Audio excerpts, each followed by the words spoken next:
A pleasant good morning to everyone, and welcome to another edition of the Coles Brown Show right here on the Black College Sports Network. Yours truly, Coles Brown here. Guest menu for December 23rd, couple of days before Christmas. Charles Edmonds joins us as usual in hour number one and hour number two. That means the whole show. Also, special guest, Coach Kevin Johnson, men's basketball coach at Southern University, joins us in hour number one. Coach Van Pettaway joins us in hour number one. Hour number two, Willa Brown joins us. And then our last guest, Jason Gabriel Jr. He is a 2023 slash signing, Southern University running back. He has officially signed with Southern University, so he will join us in the second hour. Here's simply what's trending on the Coles Brown Show. Congrats in order to FAMU. They defeated Howard in the Celebration Bowl 30-26. FAMU got it done. The most consistent team in Black college football, National Black College Football Champions, and winner of the Celebration Bowl. A big congratulations to Southern University women. They've had a very tough non-conference schedule, but they knocked off the University of Oklahoma 79-70. So, Coach Funches, congratulations to you, the staff, and the young ladies. Tough non-conference schedule, but you get it done. You didn't give up, and you knock off Oklahoma. And then last but not least, and we'll get into a lot of this, I simply titled this show The Wild Wild West, meaning some coaches, new faces in new places, old faces in new places. We'll get into the latest in the Western Division. Some new hires at Grambling State and at Alcorn, and then Texas Southern. Who are they going to have as their football coach? We'll get into all of that. That's what's trending. Introduce now Charles Edmonds of the Alcorn State Radio Network. Charles, good morning to you. Happy holidays. Good morning. Happy holidays to everyone out there. Happy holidays to you, Carlos. So still a lot to talk about even 2 days before Christmas. The SWAC never sleeps. No, it's never a dull moment. So let's get into what's trending topics. FAMU defeated Howard University 30-26, and boy, after the the first half of the first quarter, it's like, I'm getting flashbacks. Down 14-0, but then FAMU, like they've done throughout this season, they were able to make adjustments. They tighten up the screws, the bolts, made coaching adjustments, and they come back and defeat Howard 30-26. So this is the second victory for the Southwestern Athletic Conference. Grambling State, the first team to get it done. But boy, after the first few minutes, Charles, you're getting flashbacks. You're getting nightmares. The MEAC is going to do it again, but it didn't happen that way. That's exactly right. And first of all, congratulations to Florida A&M for the victory, the second SWAC team to win the Celebration Bowl. And I was on my way to La Tech last Saturday when I got a text. It was 14-0. Special teams played a factor, and Florida A&M was down, but then they scored late. I understand it was a trick play that never worked in practice, according to the reports. They run that play in practice. It didn't work throughout the whole year, and then it worked then to help give them the lead, and they held on and won the game. But look, congratulations to FAMU. As you mentioned, they were the most consistent team. They were the best team in the league. And if I remember, Florida A&M has only been down, I think, 14 points the whole year. I think Texas Southern, they were down 14-0. Mm-hmm. Against Howard, they were down 14-0. It just shows you the resiliency of that ball club. You can never count them out, and you needed some offense. I think we kind of had the score kind of right in terms of the points, but FAMU, their backs were against the wall, and like they've done all year, they found a way to get it out the mud. So congratulations to Willie Simmons. Congratulations to FAMU and our good friend Brian Fulford. I think it's still in Atlanta celebrating, if I'm not mistaken. Uh, the Mercedes-Benz Dome, taking pictures and all of that, and good content, with the guys last week. But they were the best team in the conference, and they completed the trifecta. They won the division, they won the SWAC, and only the second team to win the Celebration Bowl. Willie Simmons is going to get paid. I think reports out there is incentives and all of that. Big time money for Coach Simmons, and I'm sure big time money for that program. And so congratulations. I know Willie Simmons well. He was an OC at Alcorn. And so I'm happy for him, happy for the Rattlers, and go SWAC. Well, and I like those incentives, and that's the way to go. A lot of times you meet those incentives, you get them. And that's what I like. FAMU, defense. To me, that's the story. They've been consistent all year.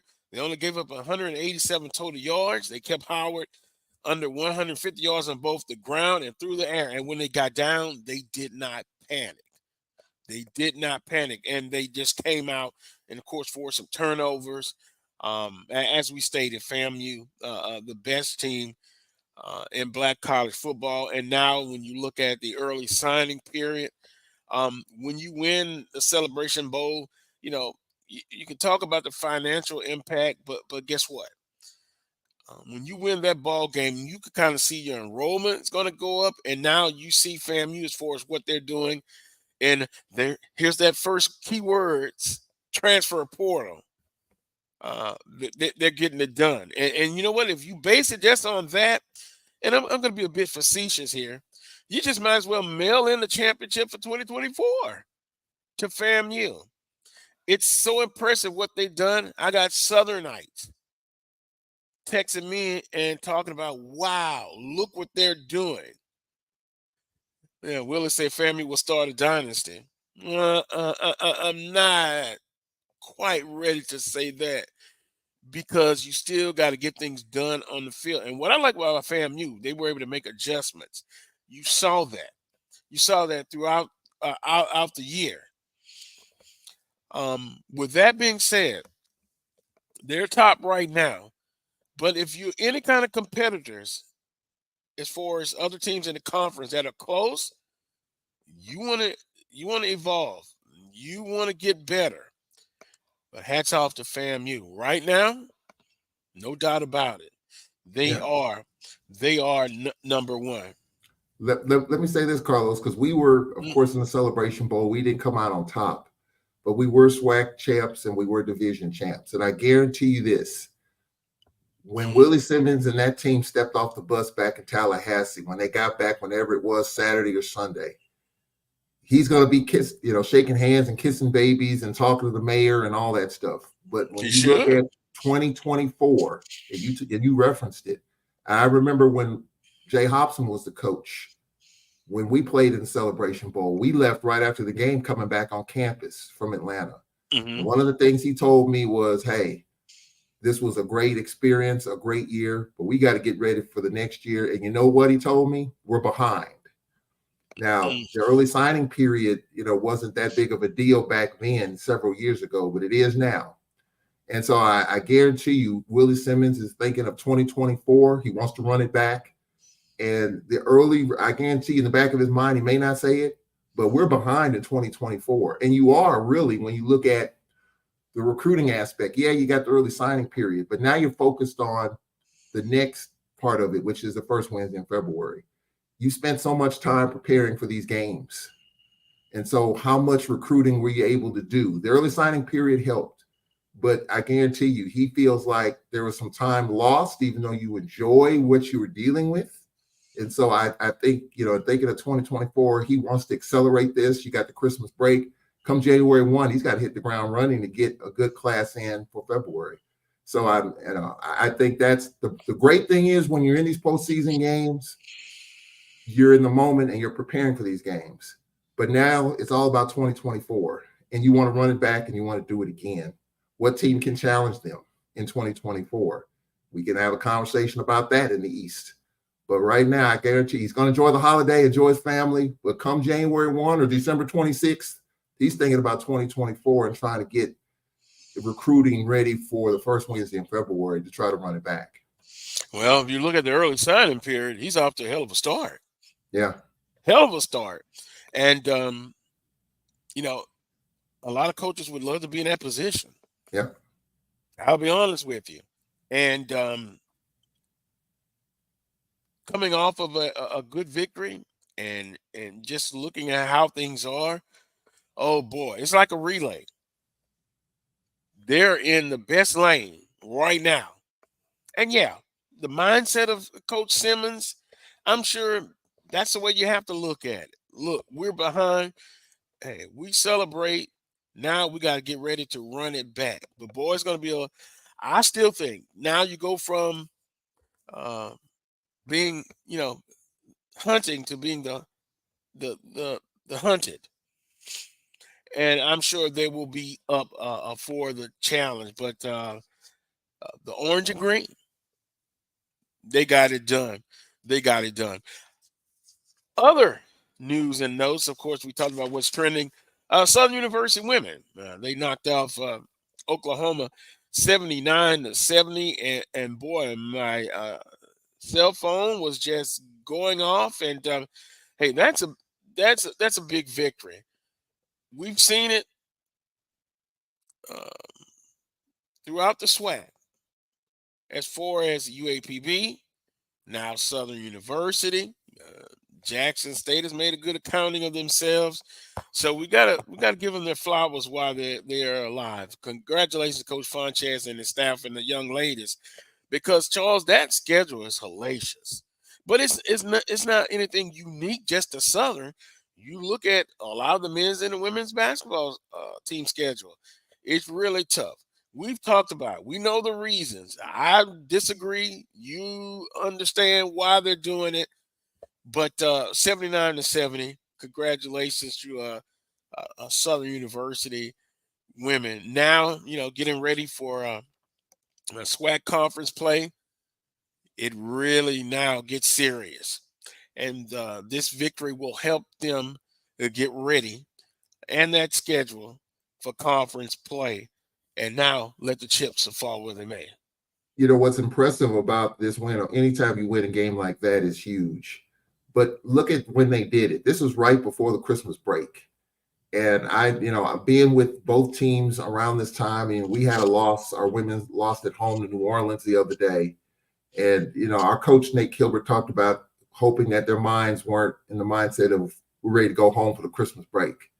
And we lost to New Orleans in a bad way. And he said after the game, our minds were on the Christmas break. And then you look at what Southern did. This was right before the Christmas break. School's out. I'm sure players are ready to go home. And yet to be focused, to play in a tough place. I've been there. We played Oklahoma a few years ago. That's a tough place to play, that Lloyd Noble Center. It's tough to win there. And for Southern to go there and win, and the time in which I'm sure they were thinking about going home for the break, you got to give Coach Funches a lot of credit for keeping his team focused. You got to give those players credit for staying on task in a big game like that right before the holidays. So this is a huge win, I think, in a lot of ways, especially during this time of the calendar in which there's nobody on campus. It's just you and the team, and you're on the road. You're ready to go home for the break, and yet you're able to get focused and win a big game like that. So this is a big win to me for the SWAC and for Southern for a number of different reasons. Yeah, and it prepares you. As much as I don't like having so many games on the road, you're traveling all over the place. But you know what? If you think about it, it should help the team bond. You're playing, tough competition, albeit you're Division I, just like they are. But it helps you to bond. So hats off to Southern University again. G. Boone said, "Did you see what the OU fans were talking mess about the loss to Southern?" No, I didn't. A lot of times, with social media, I kind of pick and choose sometimes what I look at, and it can be brutal. It can be refreshing at times. It could be very good. It could be mean spirited a lot. So let me just guess. Some Oklahoma fans didn't take too kindly to losing to a smaller school, a HBCU school, a team that they should run out the gym by 40, 50 points. No, they're not going to take it too well, right, Charles? Yeah, no, absolutely. I mean, you talked about the handful of games that we won in non-conference, and yeah, the fan base that loses, they don't expect that, especially on their home court where you're paying them a guarantee. You don't expect that to happen. So, I mean, look, that's why you play the games. I don't know if Southern's going to be playing Oklahoma anytime soon. That's the other byproduct of when you win these games, chances are you're probably not going to play them for the next few years. They're not going to want to play you because of what happened. I've heard our coach talk about it. When you win those type of games, it's hard to get another game with that team for a minute. So, hey, the assumption is that you're just supposed to win by however much you want to win by. And when you don't, it hurts. It hurts your pride. It hurts your ego. And that's what Oklahoma fans, I'm sure, are probably saying right now. Well, hey, shame on them. You look, you don't underestimate anybody. And hey, Southern came in there, came from behind, got it done, and now you move on. With that being said, let's take our first time out of today's show. Coming up at the bottom of the hour, Coach Kevin Johnson. We'll ask him about the women's big victory. We'll talk with him about their pre-conference schedule, where the team is, what is he feeling, and also hopefully he'll give us his thoughts on Texas Southern and Prairie View and conference play. But when we come back after the timeout, we'll get into this wild, wild west. Wow. Unbelievable. We'll be back. You're watching the Carlos Brown Show right here on the Black College Sports Network. It's never too early to plant the seed, to share the tradition, and instill a sense of pride in your HBCU with your little ones. HBCU Pride and Joy Children's Boutique helps you share your school spirit with a wide selection of adorable kids apparel and accessories officially licensed from your favorite HBCU. Visit hbcupridejoy.com and follow us on all social media at HBCU Pride Joy on Facebook and Twitter.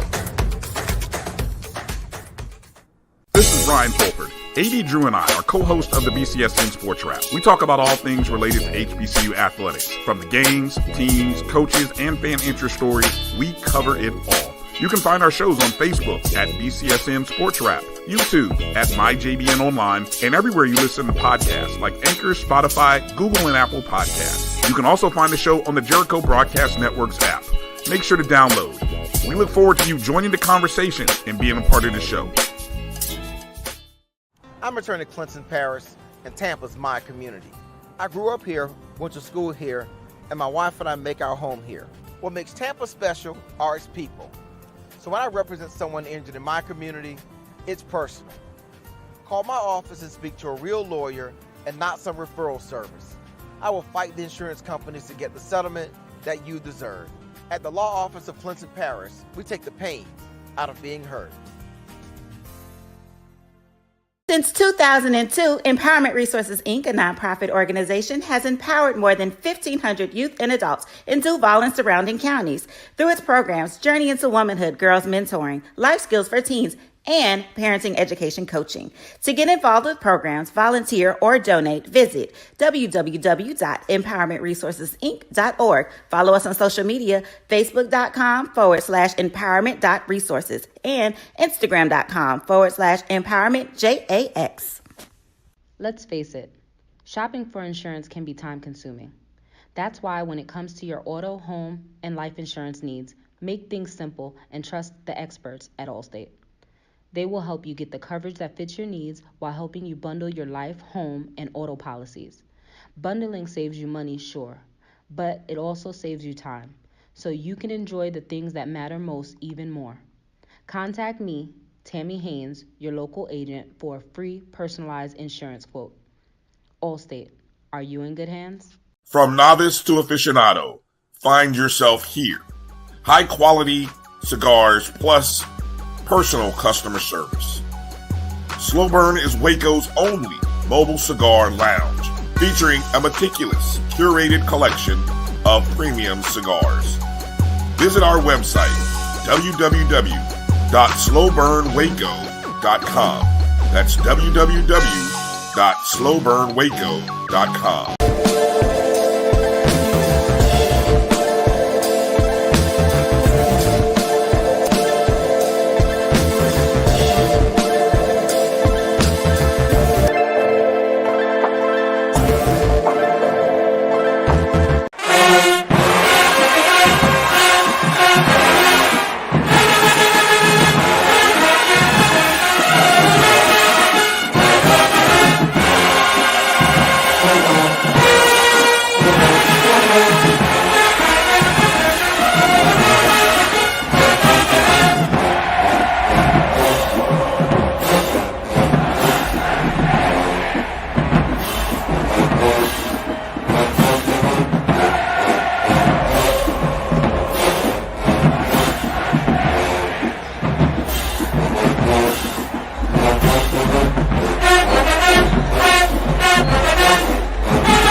It's great to be back.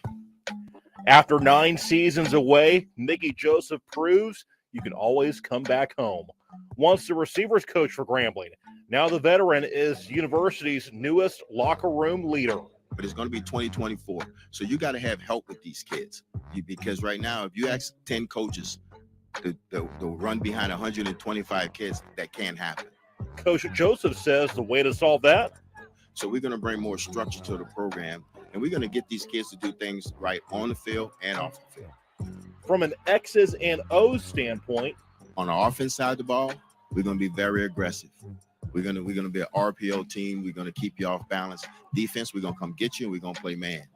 With the early national signing period on Wednesday, Mickey Joseph has a plan to keep as many athletes as he can in Grambling. It's going to be big because I got to go through and see who's committed and who's still out there. But we still have time because we have the second signing day in February. Sometimes you got to let this first signing day as an FCS school clear up and see who's left out there. So don't be in a hurry. Don't go out there and say, hey, because right now all these kids are going to Alabama, Auburn, LSU. They're not coming. They probably say, oh, I'm not coming to Grambling. But come January, it's going to start sinking in. And there you have it. Mickey Joseph back at Grambling State, but now in the capacity of head football coach. Charles also, Cedric Thomas, Alcorn State, now the new head football coach.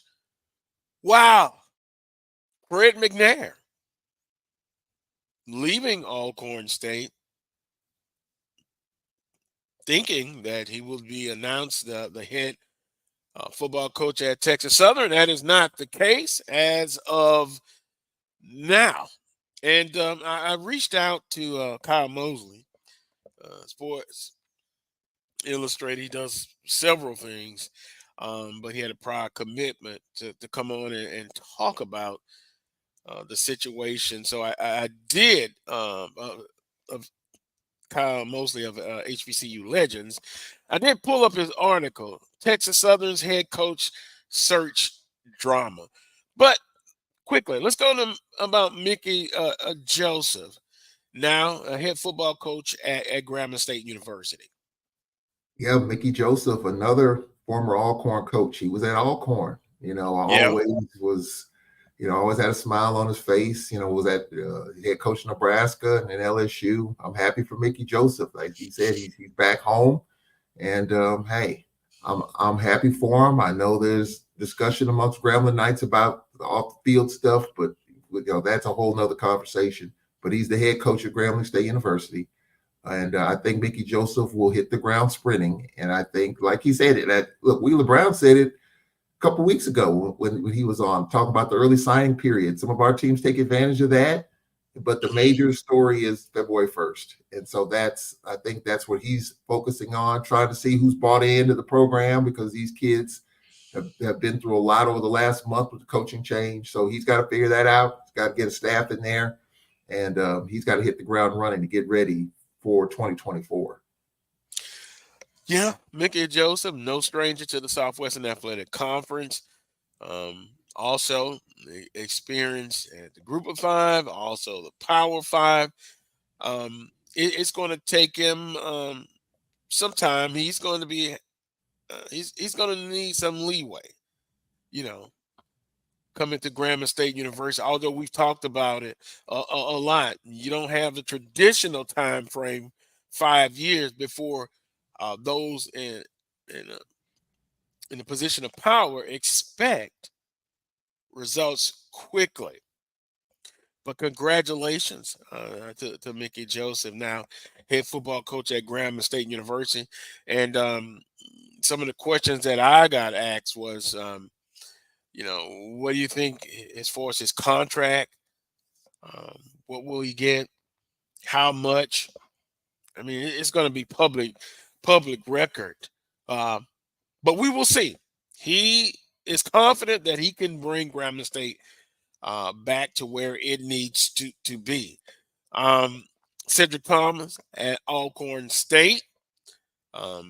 Alcorn moved quickly when Fred McNair, they were not able to work out agreement with Coach McNair, and they moved quickly to get Cedric Thomas in, Charles.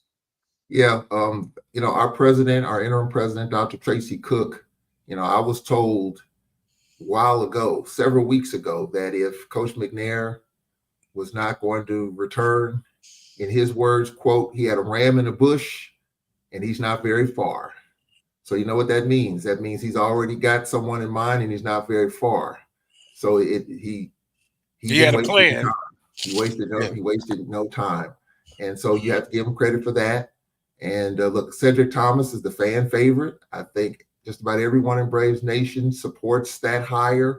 The defense had its moments. Cedric Thomas was a head coach in this conference at UAPB, albeit for one season, and some people are judging that. He really shouldn't.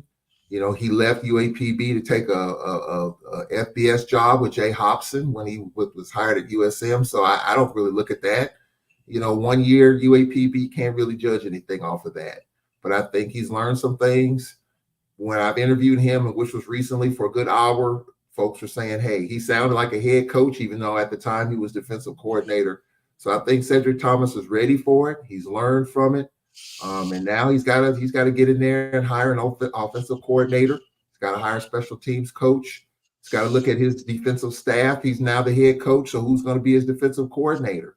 So there's a lot of questions in terms of what he's going to do. I think in the next couple of weeks, January 1st or 15th, you'll see those hires come. And so as we wind down that process, making sure all I's are dotted, T's are crossed with the contract and everything for him, I think he's going to be ready to go. And look, I think Cedric Thomas deserves it. The fans like it. The fans love it. And now we just got to get ready for the second phase, which is signing day February 1st. We did some nice additions with the early. Now we'll see what this looks like with some new faces on the sideline.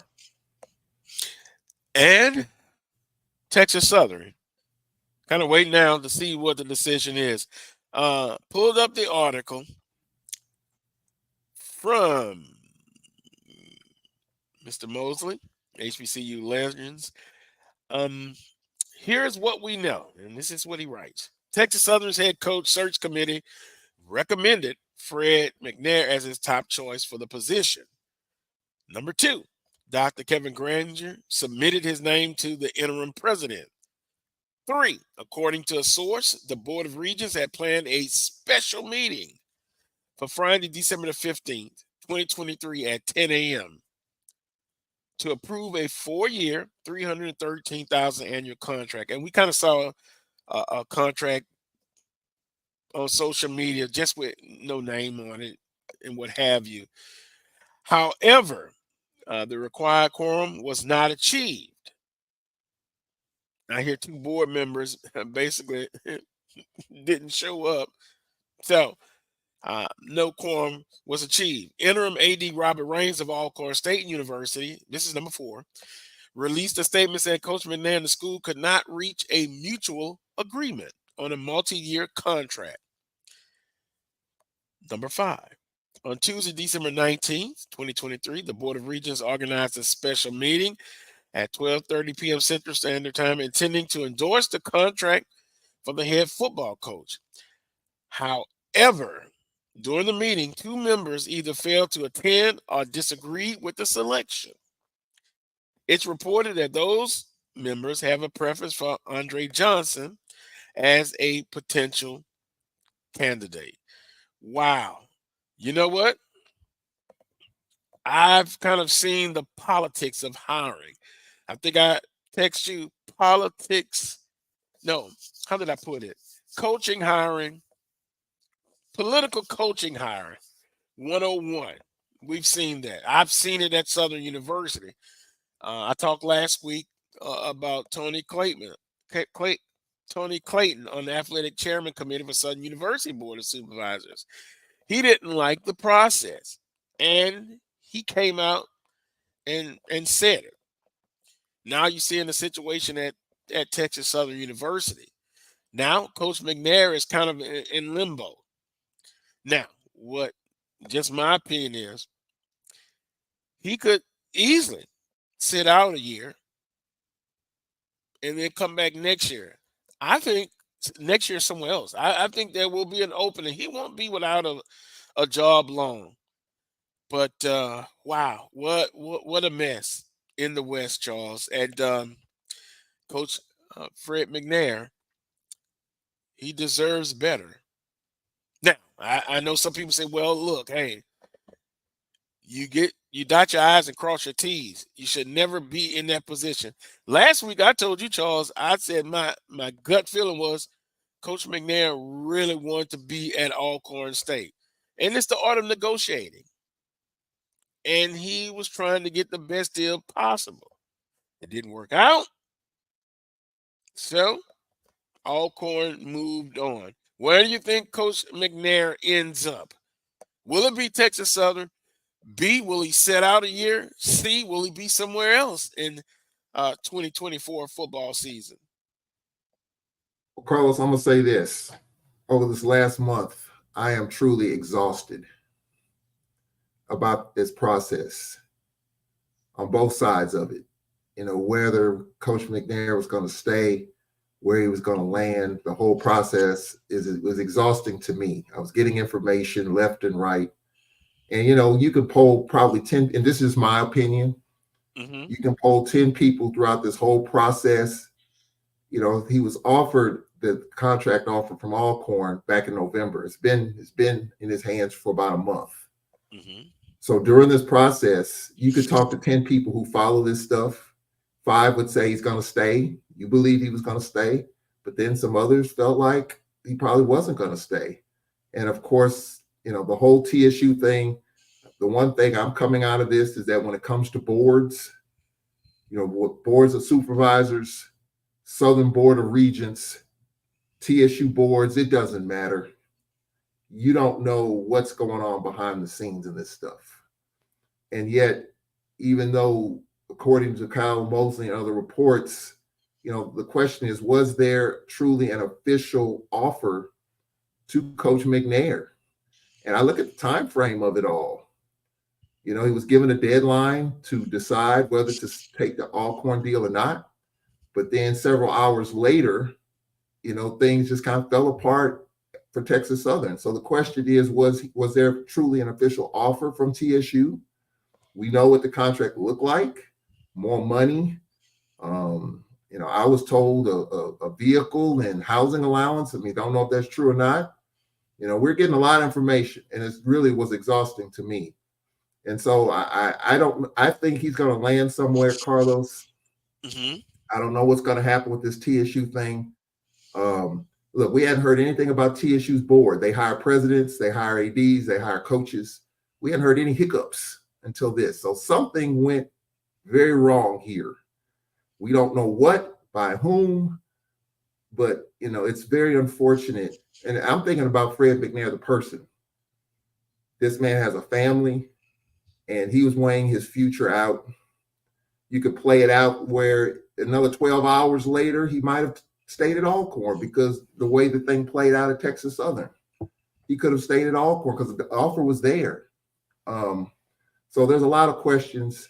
It's exhausting. And I was telling somebody the other day, I'm like, I think Coach McNair is a strong guy. I know he is, but you want the best, especially for a guy that you worked closely with for years. Had great moments on the field. You know, my mother passed away a couple of years ago, and her last big event was going to an Alcorn Jackson State game. She wanted to meet Coach McNair. Coach McNair agreed to meet with her, and he gave her a jersey and a football. So that was personal to her. It was personal to me. So I'm looking at all sides of it, and you want the best for him. You want the best for everybody, but it doesn't always happen that way. So I kind of feel for coaching in that regard, but there's still a lot of open ends with this. And I just hope there's a soft landing spot for him somewhere. You know, rumors out there, you know, he may be an assistant at one of the SWAC schools. That's out there. But it's just so unfortunate because this is the art of negotiation. We put an offer out there, a 3-year deal or a 4-year deal with incentives, a lot of incentives in the Alcorn deal.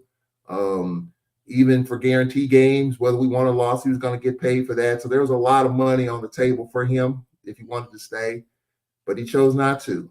And it's nothing personal, just business. But you still want him to land somewhere at where he wanted to land. And right now, that's very much up in the air.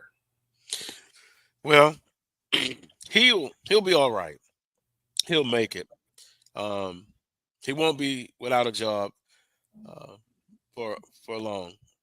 You know, you may see, you know, a year, 2024, 2025, he may be back somewhere else in the conference. You never know. So we'll put a pin right there. We'll come back to that. We'll take a timeout. When we come back, we'll be joined by Coach Kevin Johnson, men's basketball coach at Southern University. Coach Pettaway will join us, and we're going to switch gears and talk some basketball. You're watching the Carlos Brown Show right here on the Black College Sports Network. Itchy, squirmy, scratchy, family not getting clean? Get Charmin Ultra Strong. Go get 'em. It just cleans better. With a diamond weave texture, your family can use less while still getting clean. Goodbye, itchy squirm. Hello, cream bottom. We all go. Why not enjoy the go with Charmin? At Hampton Law, our primary goal is to provide non-traditional yet effective solutions and redefine the approach to client legal concerns. As your trusted legal advisor, we believe in sophisticated, personalized services that eliminate the confusion and complexity sometimes associated with legal matters. Our high standard for client care and concern, coupled with our extensive legal knowledge and skills, make Hampton Law a resource focused on the protection of the client's interest and overall goals. We value our clients and truly enjoy working with them. Visit thamptonlaw.com to conveniently schedule an appointment online. Tamika Hampton Esquire, 1631 Rock Springs Road, Suite 336, Apopka, Florida, 407-494-1471. thamptonlaw.com. Nope. Nope. Come on, him? Ooh, I like him.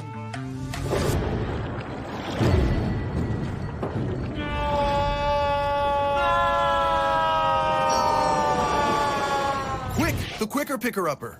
Bounty picks up messes quicker, and each sheet is 2 times more absorbent, so you can use less. He's an 8. He's a 9. Bounty, the quicker picker-upper. From novice to aficionado, find yourself here. High quality cigars plus personal customer service. Slow Burn is Waco's only mobile cigar lounge, featuring a meticulous, curated collection of premium cigars. Visit our website, www.slowburnwaco.com. That's www.slowburnwaco.com. Stride K-12 powered schools are ready to put over 20 years of being a leader in online education to work for you. Dive into curriculum design for the online classroom. Team up with state-certified teachers trained in virtual instruction. Take control of your child's education journey. Discover the power of personalized learning with a leader experienced in preparing kids for a future they can be excited about. Take charge. Stride K-12. Enroll now for the fall.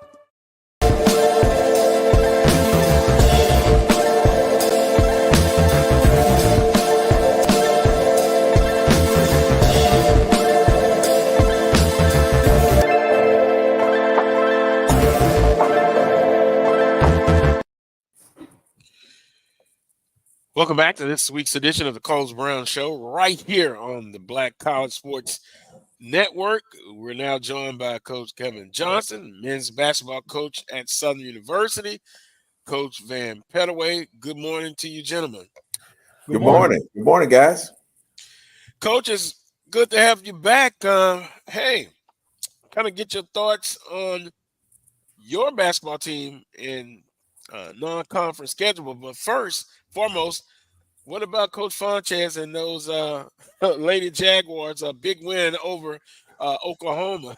Man, I tell you, first of all, glad to be back. Always enjoy visiting with you guys. Coach Funches, man, what a win on the road at Oklahoma. And, those, I don't know if you guys, I'm sure Coach Pett knows how much a win like that does for you because, when you're on the road so much, you're looking for that one piece of positivity to build on, for the rest of the year. So I'm so happy for Coach Funches, man. They were able to beat Oklahoma, and I like his team. They're always in attack mode, and I'm looking forward to some more exciting things from the Lady Jags.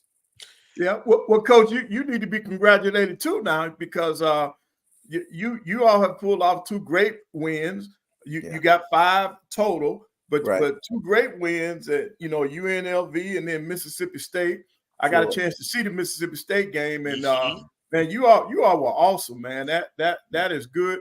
And Coach, you got to be feeling good about yourself. But look, I want to ask you about Joseph and Davis. Talk about those 2 guys. Tarion Joseph is, first of all, he's Baton Rouge born and bred, and I watched him a lot in high school. He played for Coach Carlos Sample at Scotlandville and always had talent. And he played in actually the first NCAA academy. And I was then working at Tulane, and he put on a show down there in Houston. Didn't work out where we could recruit him at Tulane, but he was someone I always followed going all the way back to high school. And he ended up playing in junior college in Mississippi last year. So when I got this job, he was one of the first guys we contacted to see if we could, convince him to stay home. And fortunate for us, he did. That's good. Yeah, that's good. He's leading you in scoring at 19 a game, and then Davis is right at 10 points a game. And as a team, you guys are averaging 72 points a game. So how you feel at this point, Coach?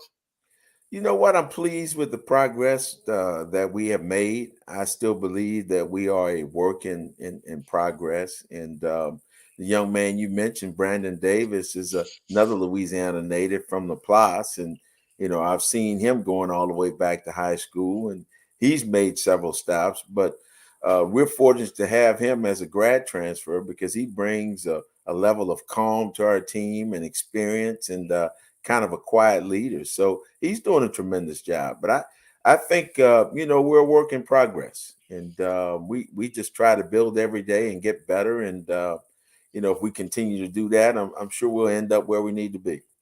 That's good. Coach Johnson, a work in progress. You've mentioned that twice. Strengths, however, what would you say has been the strength of your team so far, although it's a work in progress? Yeah. Well, the first thing we had to do when building this program is establish a culture of work. I think we have a group of guys that are not afraid of work. They work extremely hard, and they do it on a daily basis. And so that gives us a foundation. We want them to play hard, and they get that on the floor. I am not complaining one bit about how hard we play. The other pieces to our motto, playing smart and playing together. we've had success in both of those areas, but we want to continue to grow in those areas. But I like the direction we're headed. Now, something that your team, you would like to see them improve on, get better. Sometimes we use the word weakness, but I won't use it. I just did, but sorry about that. But something to get better on. The number one thing for us right now is rebounding, and we've played some high level competition, and so I know the rebounding numbers are skewed a little bit from that, but it's my goal to try to put a team on the floor that can average close to 80 points a game and close to 40 rebounds. And so Coach Pett mentioned we're right around 72.8, almost 73 a game. So if you know of anybody out there, Coach Pett, who can average 7 points a game, I got a spot for him. And on the rebounding side, we're averaging about 31, and that's not enough. So that's an area that we have to improve on moving forward. Yeah, but that gap is not that large, Coach, because you're only being out rebounded by like almost 9. So that and when you look at who you've played, I think when you convert that to what's going to happen in the SWAC, I think you're going to end up being where you are. But now, Coach, help the audience with this. What's the schedule like right now? Where are the kids? Are we gone for Christmas? So that's a great question. So we played our last game on December 19th. Most of my guys were able to get home for Christmas. We have a few foreigners and a few kids that live far away that weren't able to make it home. And what we try to do is try to find a little work for them over the break, and where they can put some coins in their pocket, and then we feed them. Right. But it's funny, the guys that are here, they're calling me every day, Coach, can we get in the gym? Get in the gym. We need some type of break because we still have more than half the season to play. But appreciate that question, Coach, because you've been there where some guys have gone and some other ones you have to take care of over the break. And I guess, guys, this is where you kind of know your personnel. Coach, do you worry about them? I know they have to have time, back with their loved ones. Do you worry about them while they're away? I worry about them all the time. It doesn't matter if they're here or away. I worry about them, and and if you guys are parents, they're no different than your own children, and they're young men. But the key and operative word is young, and so I do worry about them. But we do our best to try to provide them with the basic needs. The food, the shelter, and just make sure they're doing the right thing. Oh, well, I see a question for you, Coach. Good morning. My question for Coach Johnson. With the recent success of winning versus out-of-conference teams on a bigger stage, is it possible to start going live now and get fans' participation at home and support? That was from KTG. Well, I love the idea. Anything we can do to increase fan support, and you guys know, Coach Pett, winning is a movement. You can have the best team, you could have a mediocre team, but when you have that movement and you have the fan support behind you, it tends to elevate you. And so we're certainly looking for that, and I'm open for any ideas. We need that mini dome full. Yeah. And Charles, speaking of that, two big victories in non-conference against Mississippi State. Coach doesn't. I'm sure your phone rings all the time, but I know congratulations. I'm sure it'll help in the interest of student athletes now, want to check out Southern University. You know what? It does. And, those are those good phone calls. We love to get those, and the phone was buzzing. And I think one of the first phone calls I got was Coach Avery Johnson. He was excited about that win. But you're right. It brings a level of attention to your program. And we actually are going to add possibly 2 players at the break. We did sign PJ DeBall. I think we talked a little bit about the possibility of that last time I was on. And so when those kids out there and, they have a decision to make and they see your team having some success, especially, a win against a ranked team, a Power 5 team, I think it helps. So I just got to be honest with you on that. Right. And Coach, I think the other thing your style of play. I think kids will want to play for you because of the way you play on the offense and the defensive end. That's what kids are looking for. And I think just your philosophy for the game of basketball, that's going to bring you some talent also.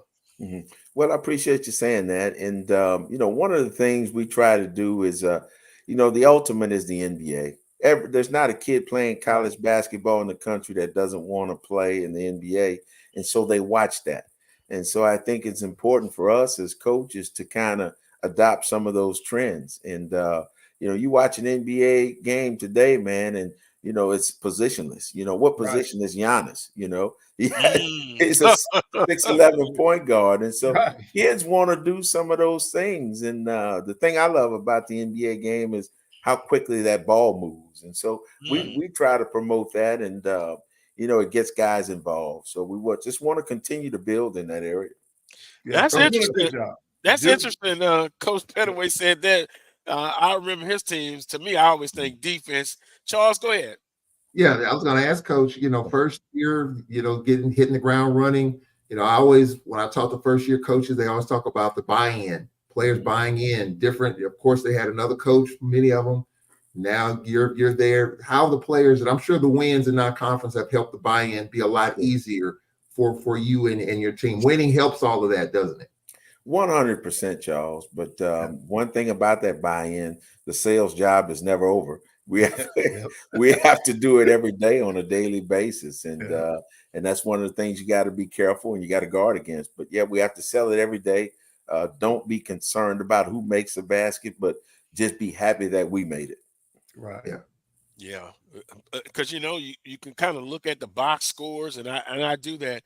And what I see, Coach Pettaway and Coach Johnson, you see the different people contributing. One night you may you see the young man from Scotlandville, he's consistent, but then you see rebounds, assists. It's always somebody different. And so I think they have bought in with the program. Now, Coach Johnson, conference play. Mm-hmm. Basketball is basketball. A coach is a coach. Now you get prepared. And I've tried with little success to get that Texas Southern and Prairie View game. It's always the first one. I just like to move it around, so it's not going to happen. So your thoughts on Texas Southern and Prairie View. Once again, Southern starts off in conference play with some tough competition. Well, the good thing about internet and the way things are now, I've had an opportunity to see both of those teams play several times. One thing I will tell you guys is this: you can take the non-conference records in our league, throw them out the window. Yep. They mean absolutely nothing because of the the level of people that we played. And I can tell you, Texas Southern, they're a big team. They have athletes. They have shooting. They have good point guard play, and they return an all-conference guard and PJ Henry. They are formidable. And Prairie View, I've watched them several times, and Coach does a good job over there. Coach Smith, he and Johnny, both Louisiana guys. But here's what was impressive to me about Prairie View: they won a road game earlier this year by 2 or 3 points. But in that game, they were 33 or 34 from the free throw line. So, here's a team that you can't put them on the line because it's going to work against you. Yeah. So we start off the bat with two teams that are formidable, and this is going to be a competitive league year. I've had a chance to watch everybody, and I'm excited and looking forward to it. We're visiting with Coach Kevin Johnson, men's basketball coach at Southern University, talking non-conference schedule. Now look at Prairie View and Texas Southern. So, Coach Pettaway, I knew that wouldn't work when I tried to get the Texas Southern and Prairie View. not that you run away from tough games, but just kind of mix it up a little bit. But it's not the case. So, with conference play, Coach Johnson made a great point. Now throw the records out. And we've seen the predictions and the prognosticators, but we all know I like to compare and contrast the beginning of the season to the end of the season and actually where those predictions went. But I think it's going to be very competitive in the conference. Right. I think it's going to be competitive when you see what the teams have done in the non-conference. Every team, with the exception of Mississippi Valley, has won a game. Texas Southern, they're slowly finding their way. They're coming back. And like Coach Johnson said, they are a very big team. I got a chance to see them the other night against Sanford.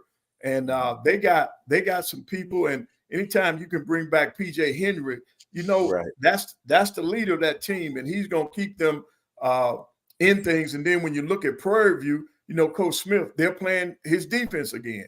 They're doing it on the defensive side of the ball. So I've had an opportunity. I've seen every team so far this year, and it's going to be an interesting year in the SWAC. I just think that you got some great coaches, you got great players in this league, and it's just going to be competitive. And then when you get new faces in here like Coach Johnson, and you can see the progress that his team has made from the beginning until now, and then they got another tune-up game before they get into conference play. I think we're in store for a great conference season. It's going to be exciting. Yeah, I'll say this about PJ Henry. He was in the transfer portal early on in the process. Right. And for some reason, Johnny Jones reeled him back, or maybe PJ wanted to come back.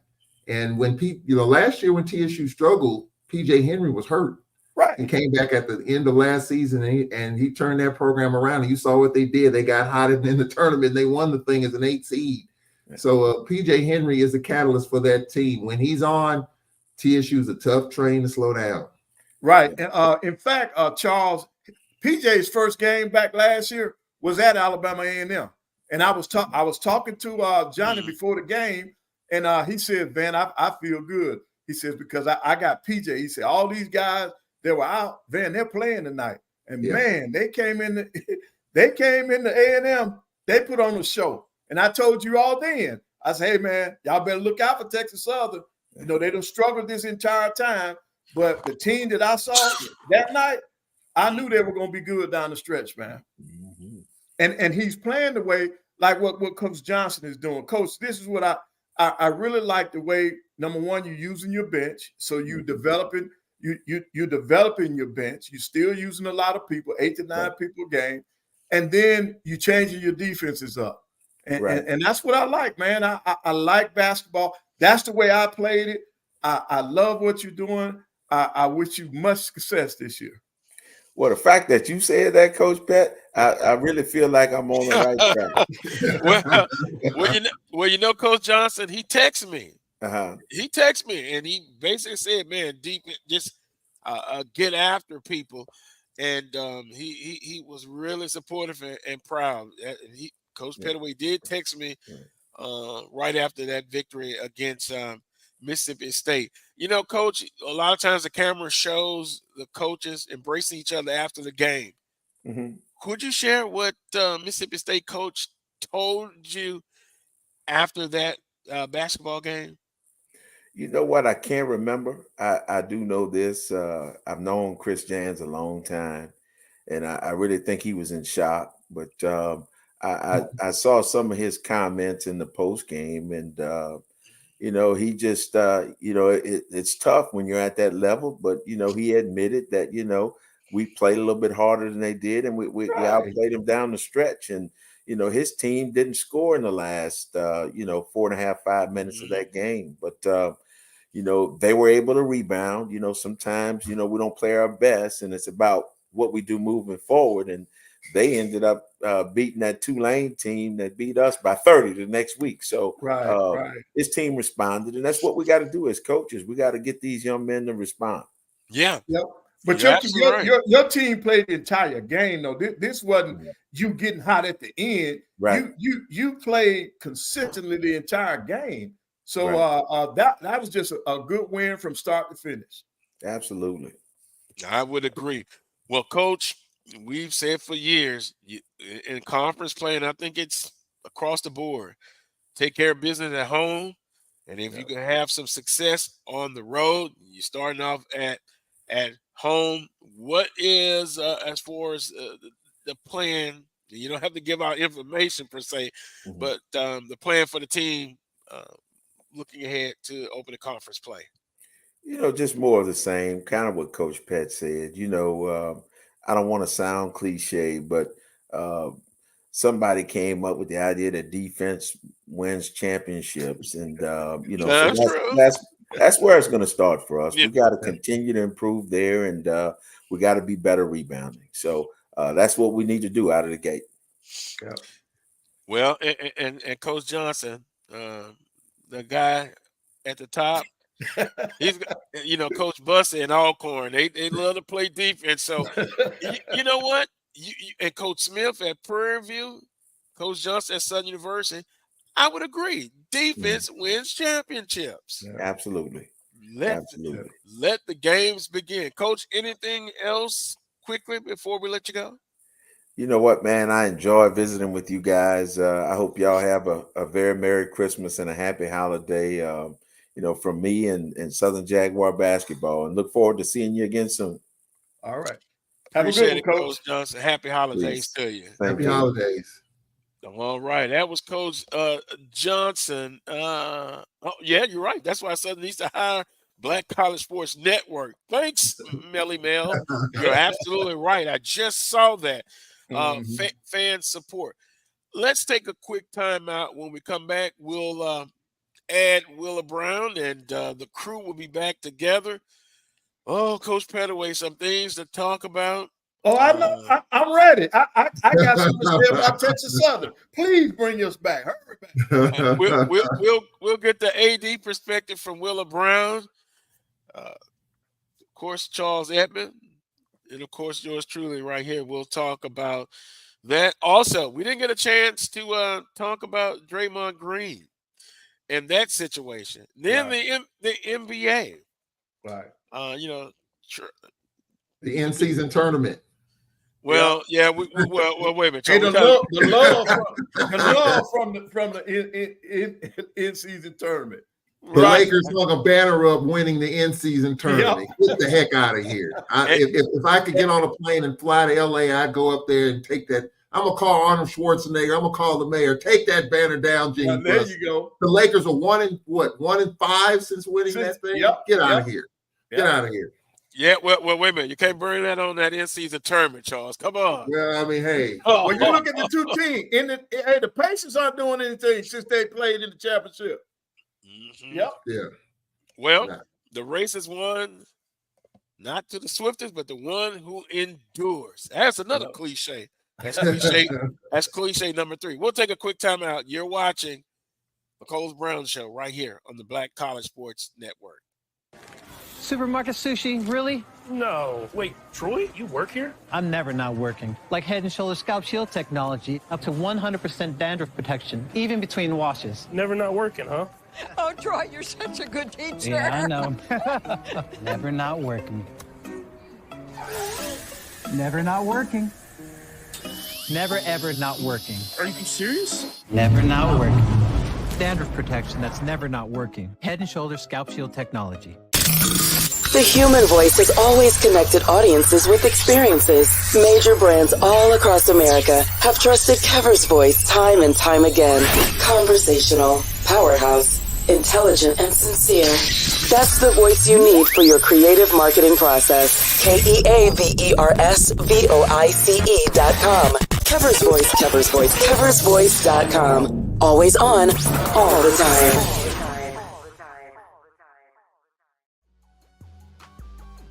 This is the Dean of the College of HBCU Sports, Kenyatta Cavill of Dr. Cavill's Inside the HBCU Sports Lab with Mike Washington and Charles Bishop. Come mix it up in the lab where the course lecture is in session every Tuesday from 6 o'clock p.m. Central Standard Time on Facebook Live, YouTube Spreaker, or the BCSN app, as we discuss all things about the HBCU sports culture, including exploring the week that was in the sporting HBCU diaspora, as well as the upcoming week of HBCU sports. With me, the Dean, the College of HBCU Sports, on Dr. Cavill's Inside the HBCU Sports Lab with Mike Washington and Charles Bishop. Course lecture dismissed. At Hampton Law, our primary goal is to provide non-traditional yet effective solutions and redefine the approach to client legal concerns. As your trusted legal advisor, we believe in sophisticated, personalized services that eliminate the confusion and complexity sometimes associated with legal matters.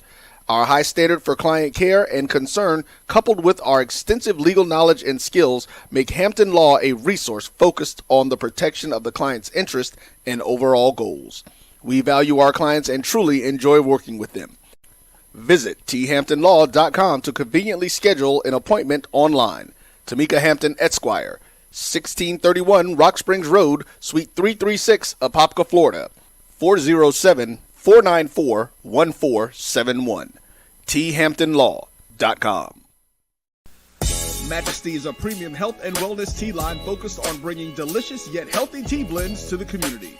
Filled with an abundance of vitamins and antioxidants, we work to blend teas with exotic spices and fruits to produce scrumptious and wholesome beverages. So check us out at mymajesties.com. That's MyMajesties.com. My Majesties, an Urban Passport member.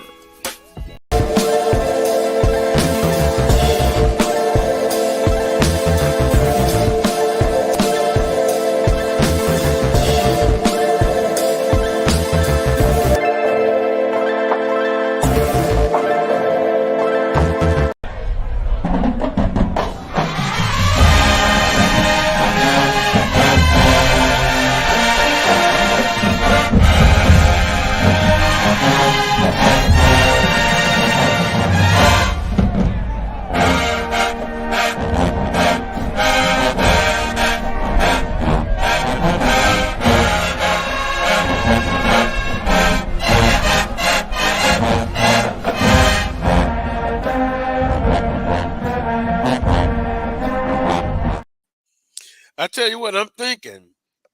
The Marching 100, the OG Strike Zone. See, on the Coach Brown Show, not only you hear the human jukebox, but you hear FAMU's band. I'm throwing a challenge out to the OG Strike Zone. Oh, I want to see the human digital jukebox on the OG Strike Zone. In the new year, I'm throwing out that challenge. See, one for all for one. Oh my! I'm going to be in trouble for that one, huh? Welcome back to the Coach Brown Show. Willa Brown joins us now. Of course, Charles Edmonds, Coach Petaway. Oh boy, Willa, I've thought about you when all of this hires, and I'm thinking I'm in the AD's mindset. What is Willa thinking about with all of this? Fred McNair, now nowhere for the moment. Mickey Joseph at Grambling State University. And then Charles Thomas for Alcorn State. Look at the coach. Go ahead, Willa. The floor is yours. I think as it pertains to the Coach McNair situation, I mean, that's really a travesty right there. Especially if it's being held up behind some Andre Johnson nonsense. I mean, when you compare the two resumes, if that's what they're doing, at the Texas Southern offices, there's really no comparison. And, so, I mean, if you're going to empower the AD to do a job, and he's done the job, apparently, he had a committee. The committee recommended Coach McNair and, I's and T's dotted and crossed from that point of view. If you're a board member or what have you, and, you disagree with that, you can go ahead and file your disagreement. But at the same time, if the majority of the people on the committee said that Coach McNair is the choice, why we can't go ahead and make this happen? It just seems Politics. to me, I mean, and there's no place in it for this right here at all. We're taking away the human factor. I think Charles said, earlier, the man's got a family and all that sort of thing and stuff. And, He apparently was negotiating with Texas Southern in good faith, Good to the faith. point where he felt comfortable enough turning down the extension from Alcorn, to look in terms of anticipation of the contract coming from Texas Southern, and then all this kind of blows up. It's just not, it's not the way to do business. It's not professional in any light. And, just to be going through this right now, we really feel sorry for, Coach McNair and his family. Worst case scenario, if he's got to sit out next year, you don't know his financial straits, that sort of thing. You don't know, the ins and outs of what's going on in his checkbook or, in his household, that sort of thing. And, I just hope things work out for the best for him, and that the people at Texas Southern, whoever's in the way, just get out the way. And, you hire an AD, you empower him to do his job, let him do his job, hold him accountable, for the results, that sort of thing. But get out of the way and let the man do his job. If he wants Fred McNair, allow him the autonomy to go ahead and do that, and get it out the way. I applaud Alcorn, for naming a coach quickly. Apparently they had, the mindset that, if Coach McNair turned down the contract, they knew the direction that they wanted to go in. They jumped at it, got on it right away. There's nothing but pluses, from that point of view right there. Just hope that, Coach is going to get the things that maybe Coach McNair did not get, staff wise and otherwise, in terms of being able to, get the job done. And, hopefully the fan base will be patient with them, because, in all these jobs, patience is going to be the call of the day. There's no doubt about that. If anybody thinks any of these coaches are going to come in and burn it up right now, whether it be Joseph at Grambling or, whomever else is out there. If anybody thinks these coaches are going to come in and tear it up right away, they're just kind of kidding themselves. And they need to get off of that boat and, get on the patience boat and, support and let's ride this thing out. Right. Hey, but you know what? I just want to say this. The day-to-day operations cannot be ran by the board of regents or board members. The day-to-day operations of athletics has to be done by the athletic director. The day-to-day operations of the university has to be done by the president. And I just think the board members need to understand this, and they need to just do their job. Their job is not day-to-day operation, unless it is changed now. Because when I was a part of athletics, the board members, you don't get into the day-to-day, and that should not happen. And I hope Coach McNair will still land at Texas Southern. I hope there's still a possibility for that to happen, and it needs to happen, and it will happen if the board people just get out of the way. That's interesting. Charles Edmonds, wow. Of course, being a Southern alum and a graduate, I've had some shows in the past when I was on terrestrial radio, and I've had board members on. And Charles, watch out, lightning will strike sometimes. I've had a board member say, we don't get into the day-by-day operation. Right. That's a bunch of crap. They do. They do. I can't speak about, I can only speak how it was at Southern University. And so, Wheeler and Coach Petro, you're absolutely right. It should fall on the director of athletics. Right. I've seen in the past, you'll have a committee, and they go through the process. They recommend 3 people, to bring to the board. And the chancellor doesn't like it. He asks him to go back and bring 3 more. So these things have happened before. This is not unique. And we're talking in 2023. Some things are still the same as they were in 1993. Shame, shame, shame. And we talk about the ever-changing landscape of athletics. So the business side has evolved. The marketing has evolved. But it's sad to say, and I'm just saying this, Carlos Brown, things that need to evolve in some instances have not. The mindset of some, not all. Yeah. I rest my comments on that, Charles. Yeah, I agree with you totally on that.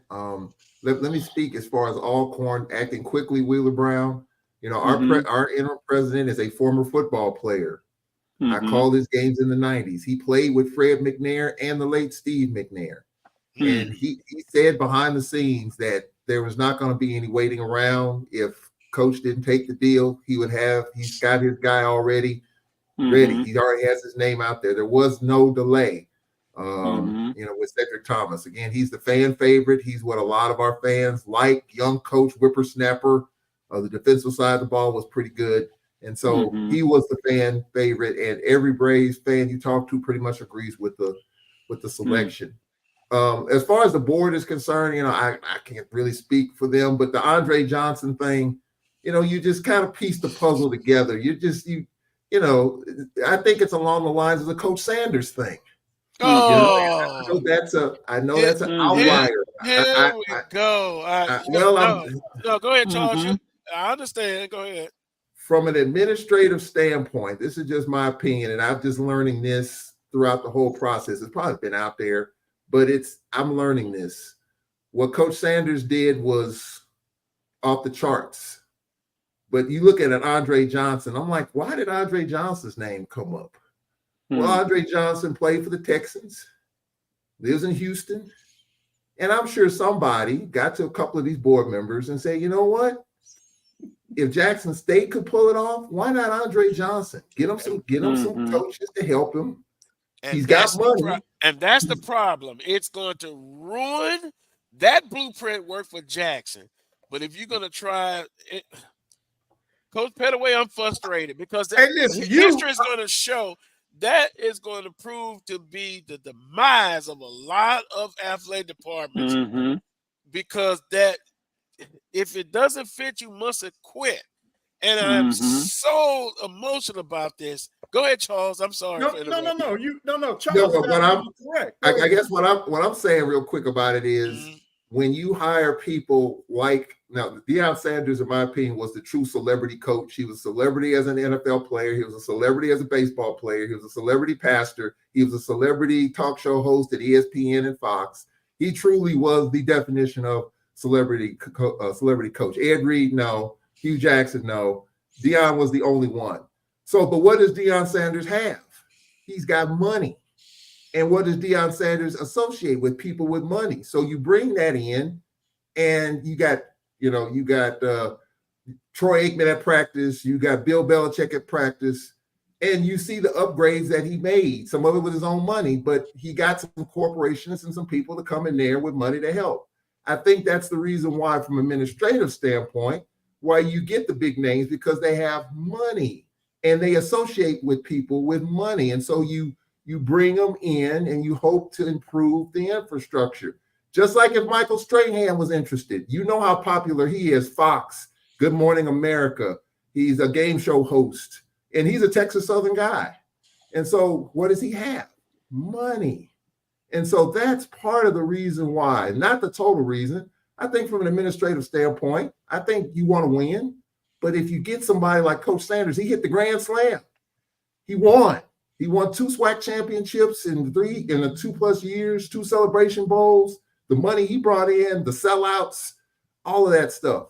That's what you hope for.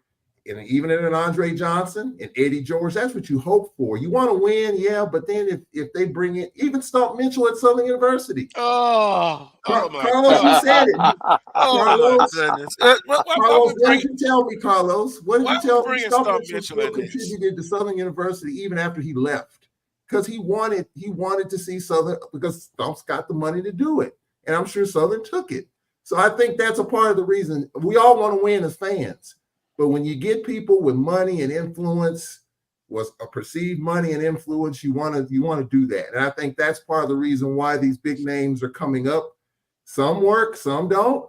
But Deion worked. It's an outlier, yes. But why not? I'm sure somebody said, why not Andre Johnson? You look at TSU's program where it is. Why not? Now, of course, we hope the best for Coach McNair. I'm wishing, because I'm still messed up about the whole situation personally, to be honest with you. Because, again, he's got a family and you don't know what's, he's that kind of guy. He don't talk a lot. I want to see the best for him. I think everybody does. So I'm still kind of torn up about it. But that's the reason why I think, from an administrative standpoint, why these big names are coming up, because they've got money and they can bring in people with money and they want to support the people that have money. And I think that's the reason why it's done. Does it work all the time? No. But can you afford to roll the dice and take the chance? I think some probably will. I would. I'm glad Southern University doesn't have to do that.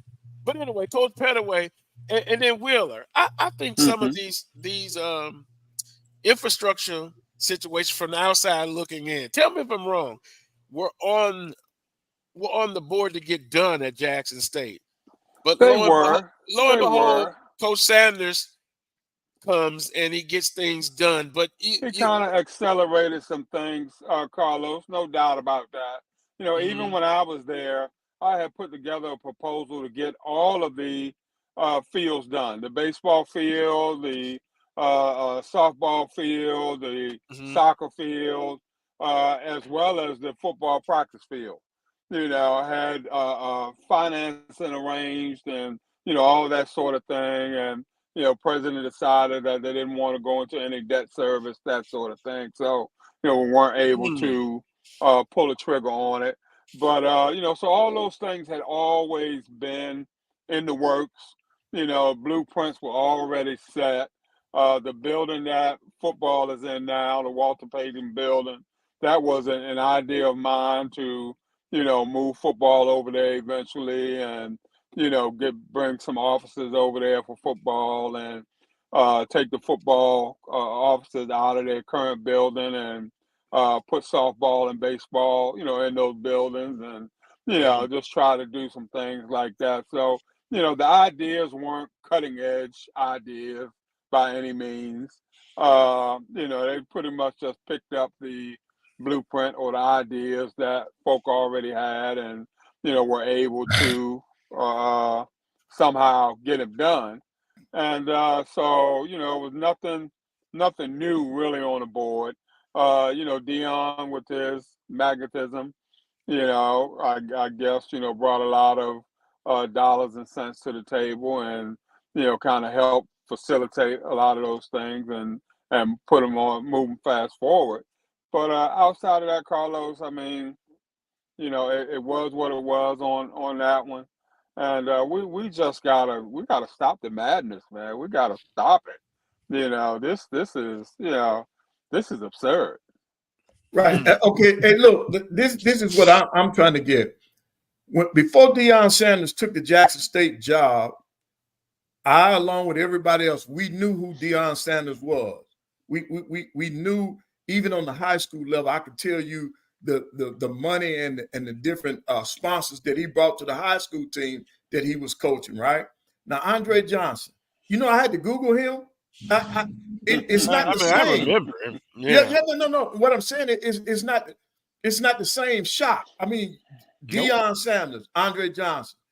There's a big difference. Okay, somebody please tell me what he's done other than play football. Tell me about the business ventures. Tell me about the clout that he has in the business community that they think is gonna help. What has he done, Charles? Wheeler? Well, he's one of the more popular receivers in Houston Texans history. Number one. I mean, this is just my opinion. He's I'm sure, and I don't live in Houston, but I'm sure he's very beloved in Houston. And so if he can bring some people in to help as far as the football aspect, win games as a coach, being one of the great athletes in Houston, in the city of Houston, playing for the Texans with Deshaun Watson as his quarterback at the time, I think that shock to the system, that shock and awe, he wins some games in there. And I look at where the program is right now. Look at where TSU's program is. And so when you look at where Jackson State was prior to Coach Sanders, look at where Grambling was prior to Hugh Jackson. So the thinking is, why not? Why not roll the dice? What have you got to lose? Wait a minute. Just look at where the programs are prior to them coming. Look at where Jackson State was and how many coaches they went through in the 3 or 4 years prior to Coach Sanders. Ashley Robinson rolled the dice big time on that hire. It paid off. So then the trickle-down effect was Hugh Jackson, was Eddie George. Of course, Eddie George played for the Titans in Nashville. Why not? Look at where Tennessee State's football was at the time. So you can take a chance when your program is, I hate to use the word downtrodden, but you can take that chance. Now, if it was an average program, an ascending program in which a coach takes a better job, you probably wouldn't take that chance.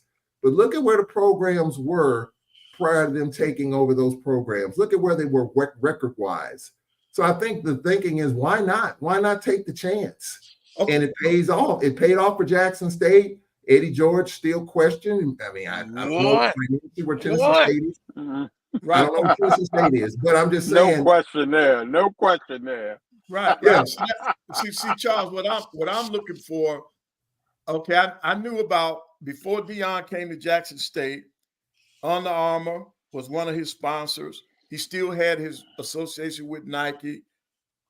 He brought Under Armour to the high school team that he was coaching. He was the offensive coordinator. So the football side of it, the coaching side was there. Has Andre Johnson, has he been a coach? No. Has he been a coach? Okay, who's backing Andre Johnson? What is he? Is he with Nike? Is he with Adidas? Where's the money going to come from? I'm not talking about his name drawing it.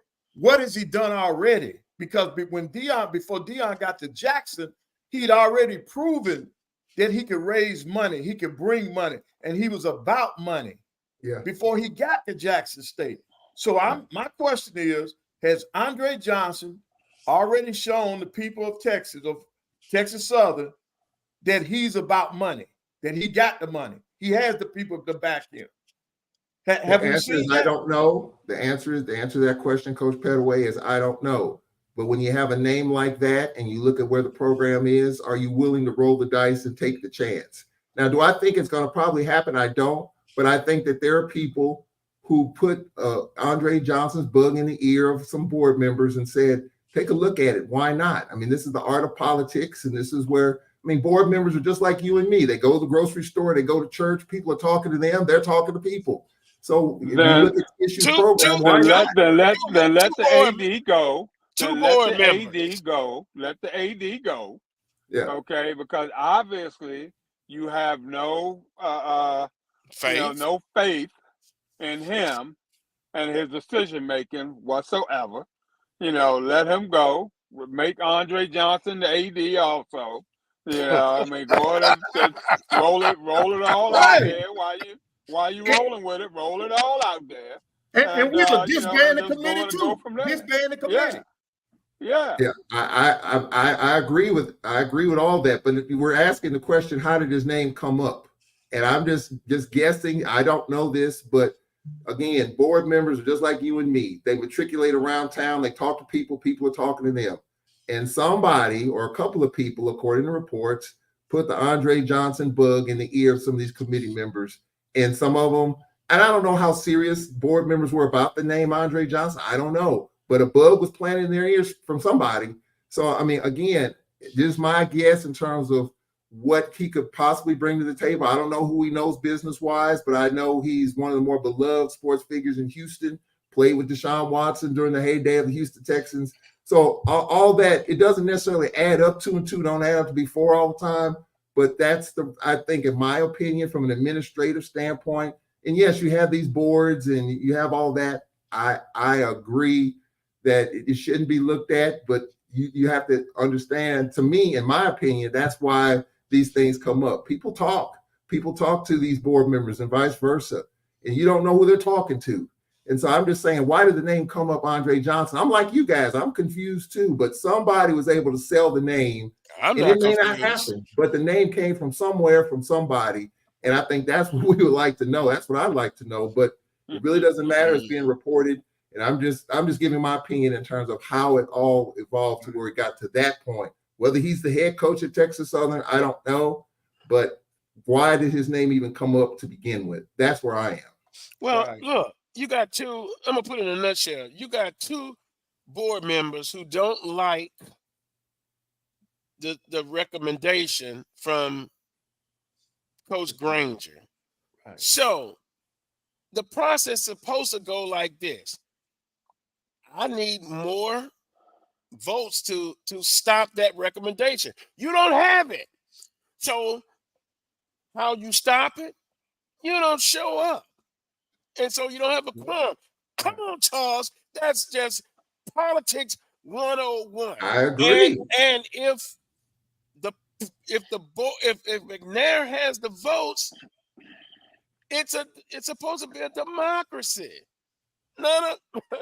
It's supposed to be, Carlos, but it doesn't work. It doesn't always happen that way. Who you telling? We all know how it's supposed to work. I know that. I get it. I get it, but I'm just Rouge. giving my opinion in terms of where we are right now. We know what's supposed to happen. We know the way it's supposed to work, but it doesn't always work that way. I agree, it should not work that way. But why do we get sidetracked? And I'm just looking at that aspect of it. Again, well, somebody needs to understand the kids are the ones that are being punished. The kids are the not ones only the kids, Willa, not only the kids, Coach McNair is being punished. Because you think about this. Why would that man want to go to Texas Southern now when he knows there are people that are against him from day one? That's tough, man. That's a tough situation to be in. Shame on those two board members. members. Then these are people of power. These are people that are in power. So they will always be able to go behind the scenes and go against this man. I just think that's wrong, man. That is just totally wrong. And you know you don't have the votes to stop it, so you won't show up. You won't show up. So that's the way you're defeating the process. Shame. And I don't know Andre Johnson person, but other name Brett Maxey. I do know of Brett Maxey. What does he bring? He played in the NFL. He's kind of gone through the process. Number 38 for the Saints, if I do remember correctly. And then also an assistant at Vanderbilt. We got to wrap this part up. But I will say this. Again, I'm always for the guy who needs the opportunity to showcase whether he can get the job done or not. I am so sick of these names. Guess what? The only thing I could see Andre Johnson, what he brings to the table, because he played in the NFL. That's all. But what does that really say? And again, somebody tell me, where is his alma mater? Where did he go to college at? Can he go get a job there? Right. Can Ed Reed go get a job at Miami? We should not be the grounds where you come and develop. And then you didn't even give a damn about HBCUs in most cases. Not all. But we're so forgiving. We'll give them a job so quickly. We will. And no shot against Coach Sanders, but that is the exception to the rule. And if these administrations, you want to go ahead and do this, you alarm these boards, you go ahead, go ahead, just disband the director of athletics position and let them run. But I still say history will show this has been a failed process and a failed project. I'm for the guy who needs the opportunity. On that note, gonna take a quick time out. I'm gonna go calm myself down again. And then when we come back, we'll transition into Jason Gabriel Jr. Here's a young man who's committed and signed with Southern University, comes from a great high school football program. And maybe it's good that he does hear all this going on. Because somebody said it's about the student athletes, I think Willa Brown, and they get lost in all of this. Boy, I tell you, it's never a dull moment. We'll be back. You're watching the Coles Brown Show on the Black College Sports Network. My book. Supermarket sushi, really? No. Wait, Troy, you work here? I'm never not working. Like Head & Shoulders Scalp Shield technology, up to 100% dandruff protection, even between washes. Never not working, huh? Oh, Troy, you're such a good teacher. Yeah, I know. Never not working. Never not working. Never ever not working. Are you serious? Never not working.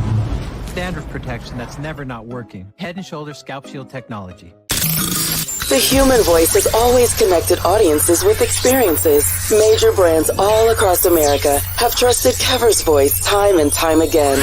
Conversational, powerhouse, intelligent, and sincere. That's the voice you need for your creative marketing process. KEAVERSVOICE.com. Kever's Voice, Kever's Voice, KeversVoice.com. Always on, all the time.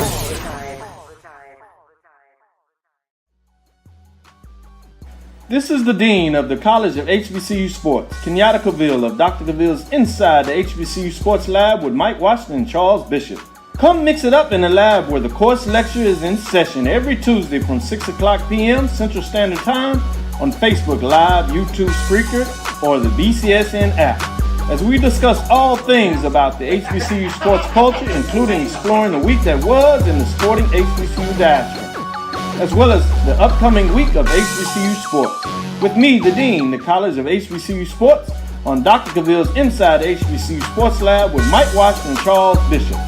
Course lecture dismissed. At Hampton Law, our primary goal is to provide non-traditional yet effective solutions and redefine the approach to client legal concerns. As your trusted legal advisor, we believe in sophisticated, personalized services that eliminate the confusion and complexity sometimes associated with legal matters.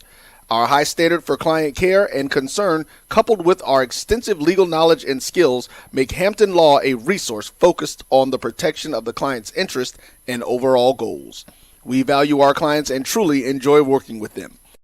Visit thamptonlaw.com to conveniently schedule an appointment online. Tamika Hampton Esquire, 1631 Rock Springs Road, Suite 336, Apopka, Florida, 407-494-1471. thamptonlaw.com. Majesty is a premium health and wellness tea line focused on bringing delicious yet healthy tea blends to the community. Filled with an abundance of vitamins and antioxidants, we work to blend teas with exotic spices and fruits to produce scrumptious and wholesome beverages. So check us out at mymajesties.com. That's MyMajesties.com. My Majesties, an Urban Passport member.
Well, you see Jason Gabriel Jr. there. He comes from a prestigious program, John Curtis High School in River Ridge, Louisiana, New Orleans, Louisiana. As you can see right there, tremendous athlete. And guess what, guys? I graduated high school in 1982. They still running that veer offense at John Curtis. And Will, it's productive. And so Jason committed early in the process to Southern University, and he signed in the early signing period. So that says he stuck with Southern University, and now it's official as we get ready to bring in Jason, running back slash receiver, also special teams player for John Curtis now with Southern University. And there we have Jason Gabriel Jr. Jason, good afternoon. Welcome to the Coles Brown Show. Good afternoon. Thank you for having me. It's a pleasure having you. Commitment early with the Jaguars, signing with them in the early process, coming from a prestigious program. Just kind of talk about the process, committing to them, signing, and your recruitment by Southern University. It goes back to last year during the camp circuit season. I got a call a text message from Coach Dre, and he asked me to come. And at the time, I was dealing with a hamstring injury, but I came anyway. And I came out there, and as soon as I came out there, I instantly fell in love with the coaches and the atmosphere. And Coach Dre had been talking to me throughout the season, and I could tell that he really believed in what I was doing and believed in me as a player. So when I looked at, obviously, once they dropped the offer, it seemed kind of like a no-brainer.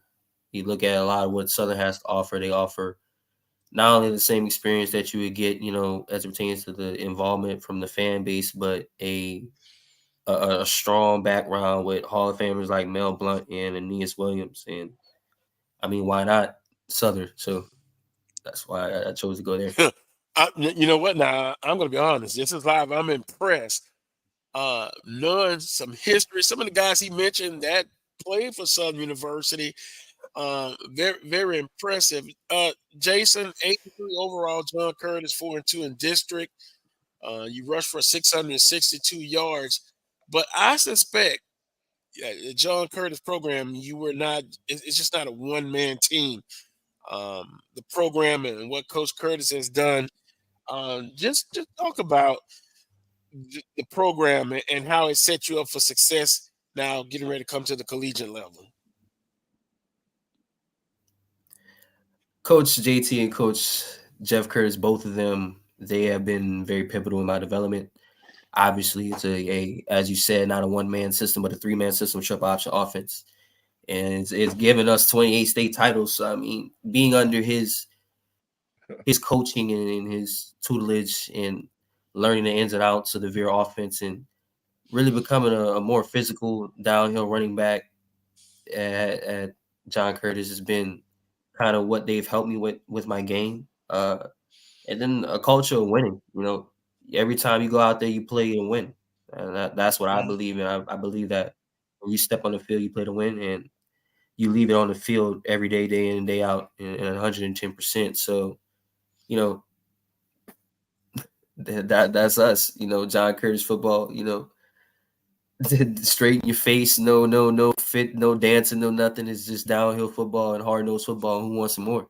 It sounds like it's old school there, Willer. Yeah. What's coming, because I'm telling you that veer offense. I'm telling you, they were running it when I was in high school. So it's productive and it has proven to be successful.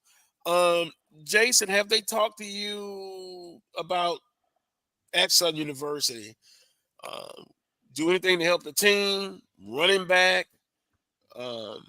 You also had receiving yards. Where do you see yourself fitting in at Southern University?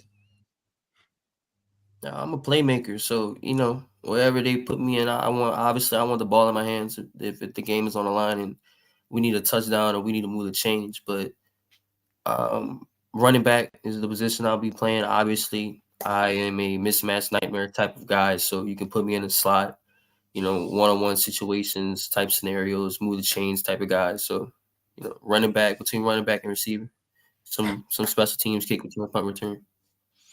Now, guys, this recruiting process, with the early signing period, a lot of the smaller schools, the HBCUs, they utilize the traditional signing period. For you, Jason, was that a big difference for you to sign early, or would you have signed if you didn't sign early in the regular signing period?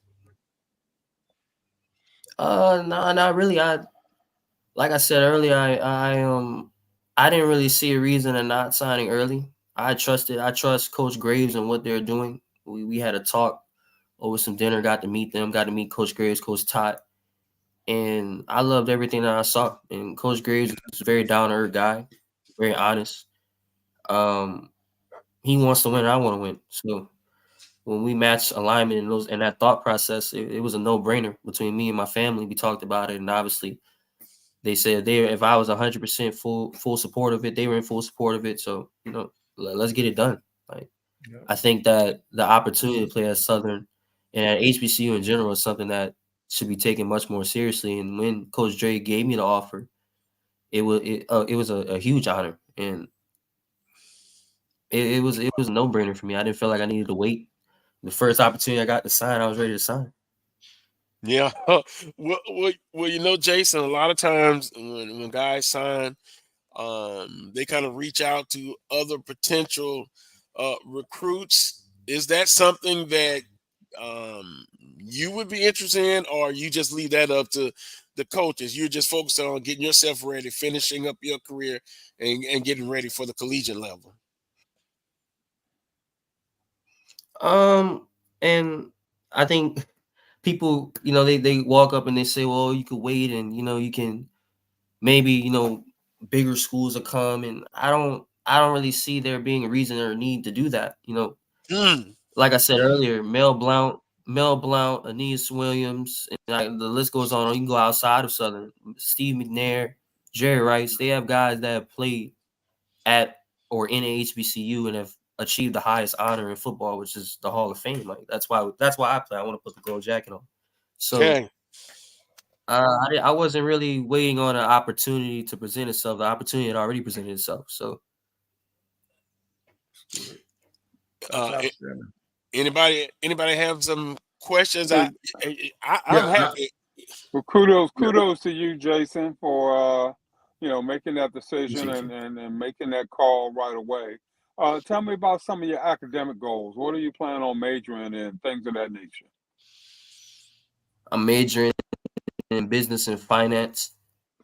I've maintained a 4.0/3.8 GPA throughout my high school career, so I kind of want to continue that as I go to Southern and pursue getting my bachelor's. Hey, the total student athlete. Yep. Student athletes. Charles?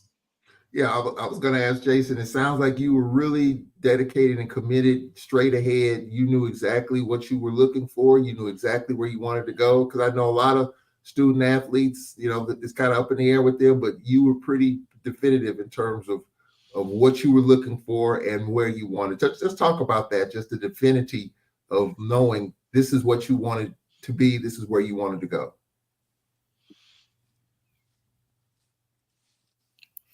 I think that anything that you do in life, obviously, you should have a plan for it. And I think some of the key points for me were is close to home. I wanted my parents and my siblings to be able to come watch me play. A fan base and a atmosphere where it matters, and people come up to the games and expect and want to win and expect to see you win. And a opportunity just to play at the next level and enjoy where I'm at and have pride in where I'm at. So I think Southern checked off all three of those boxes for me. Jason, that's outstanding. I just got a comment, man. Just continue to keep your thought process the way it is.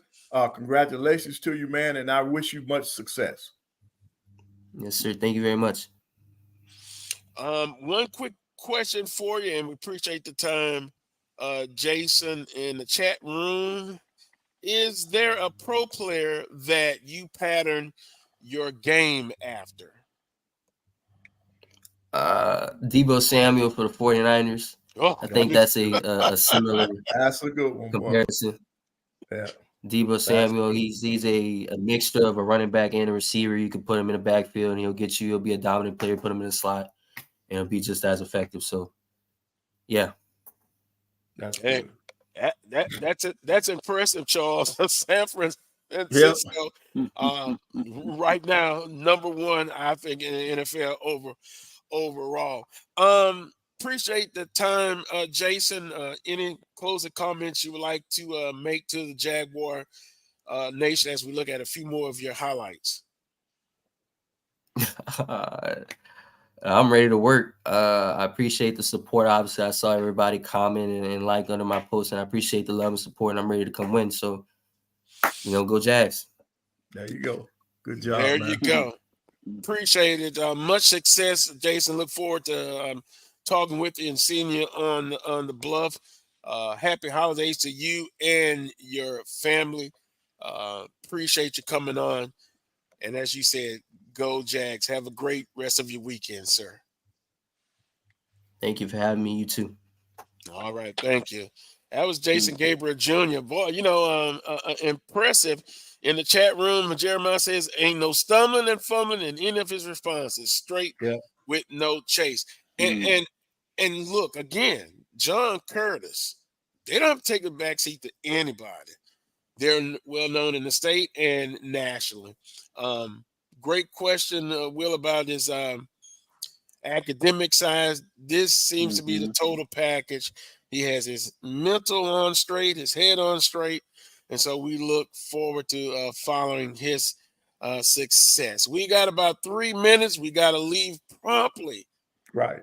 At the top of the hour. So I'll go around the panel. We'll start with you, Willer, if you can, closing comments, and go Ravens Monday night. I know that's right. I know that's right. I just want to wish everybody a happy holiday, a safe holiday. Hopefully everyone's able to enjoy it with family and friends and things of that nature.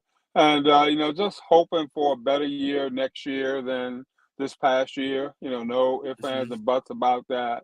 And I'm hoping that in my wildest dreams that this transfer portal thing gets worked out and, we make some sense to some of this nonsense, without killing our HBCUs. And, we're struggling enough as it is. And, we just don't have the finances that, the big folk have.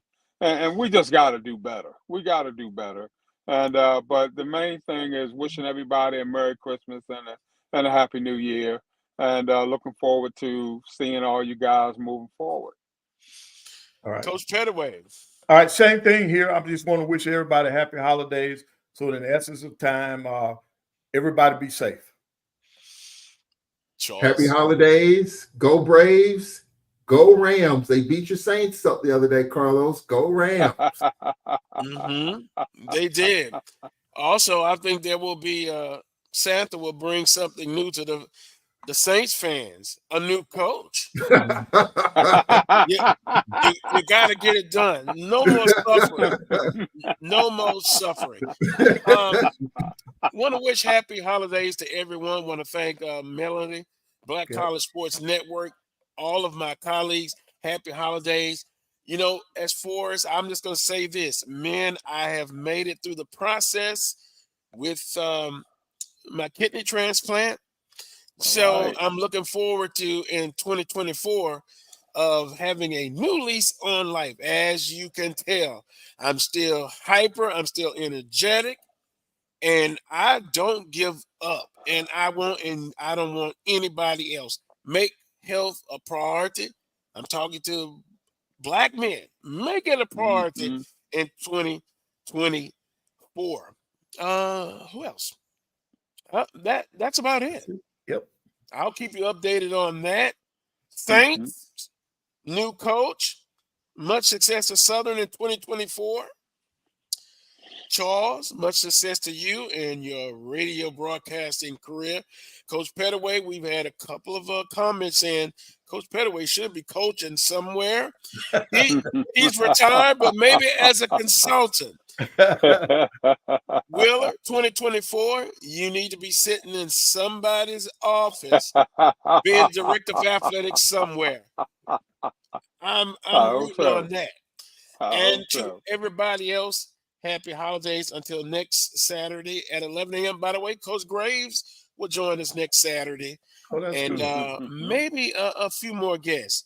Yeah, thank you. Keeping me in your prayers. I appreciate that. Until next Saturday at 11 a.m. for another edition of the Carlos Brown Show right here on the Black College Sports Network. Until next time, peace and God bless.